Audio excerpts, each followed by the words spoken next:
সন্ত্রাস আর চাঁদাবাজ ব্যতীত হাতিয়ার দল মত নির্বিশেষে সকল মানুষ এক ছায়ার তলে আসতে হবে ইনশাআল্লাহ। এই ঐক্য হাতিয়ার ইতিহাসে সবচেয়ে বিরল ঘটনা হয়ে দাঁড়াবে। যারা 5 তারিখের পরও সিএনজি স্ট্যান্ডে চাঁদাবাজি করেছে, নেভির ধরা লিখে তারপরে চাঁদাবাজি বন্ধ করতে হয়েছে। আমাদের প্রতিবাদের মুখে নেভির ধরা লিখেছিল, তারা এখন আবার হুমকি দিচ্ছেন।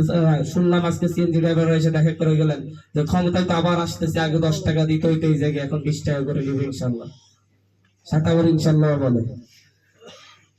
সুতরাং এদের থেকে আমাদের হাতিয়াকে মুক্ত করতে হবে।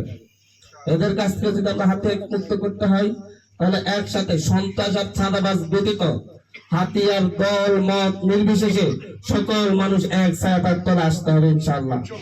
এবং একটা কথা বলছি, আগামী 10-15 দিনের মধ্যে দেখবেন ইনশাআল্লাহ সন্ত্রাস আর চাঁদাবাজ ব্যতীত বাকি সবাই দেখবেন যে শাপলা গলির নেতৃত্বে শাপলা গলির ভোট দেওয়ার জন্য সবাই ঐক্যবদ্ধ হয়ে গেছে। এবং এই ঐক্য হাতিয়ার ইতিহাসে সবচেয়ে বিরল ঘটনা হয়ে দাঁড়াবে। আগামী 12 তারিখের নির্বাচনে ইনশাআল্লাহ দেখবেন আমাদের শাপলাগলির জয় হবে। যেই কাস্ট ভোট হবে তার মধ্যে 90% একটাই ইনশাআল্লাহ শাপলাগলির থাকবে ইনশাআল্লাহ, আর বাকি 10% বাকিদের কাছে যাবে ইনশাআল্লাহ। এবং এই একতা প্রত্যেকটা জায়গায় গড়ে উঠছে।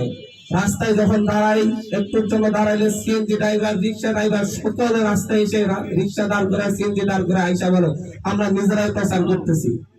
আরেকটা বিষয় আজকে আপনাদেরকে বলতে হয়, একটি ভিডিও হয়তো আপনারা সামাজিক যোগাযোগ মাধ্যমে দেখছেন, একজন সাধারণ সবজি বিক্রেতা আমাদের প্রচার করতেছিলেন, শাপলাগুলির প্রচার করতেছিলেন, কিন্তু সেই সবজি বিক্রেতাকে হেনস্থা করছিল সরকিং ইউনিয়ন একটি ওয়ার্ডের বিএনপি সাধারণ সম্পাদক পরিচয় দেওয়া ব্যক্তিটি।